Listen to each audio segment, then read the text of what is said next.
বিশ্ব ওলি শাহনশাহ হজরত সৈয়দ জিয়াউল হক মাইজ ভান্ডারীর জীবনাদর্শে তাসাউফ ও হক্কুল ইবাদতের প্রাসঙ্গিকতা শীর্ষক সেমিনার অনুষ্ঠিত হয়েছে।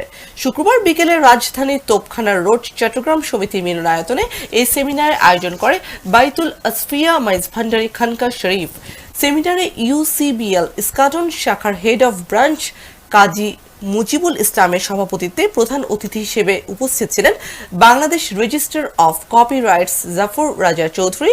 সেমিনারের মূল প্রবন্ধের উপর আলোচনা করেন কুষ্টিয়া ইসলামী বিশ্ববিদ্যালয় বাংলা বিভাগের অধ্যাপক ডক্টর রহমান হাবিব।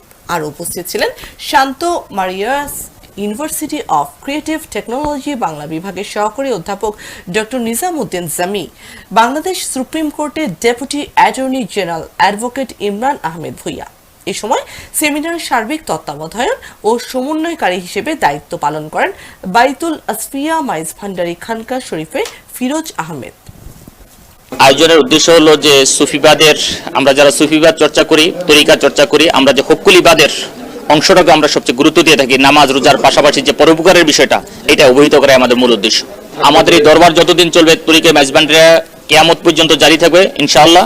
আমাদের এই মানবতার খেদমত কিয়ামত পর্যন্ত জারি থাকবে। গাউসুল আজম মাইজ ভান্ডারী কাদ্দাসা সিরুল আজিজ আমাদেরকে বলেছেন, আমাদেরকে তরিকা কিয়ামত পর্যন্ত হাসর তক জারি থাকবে। আয়োজনের উদ্দেশ্য হলো যে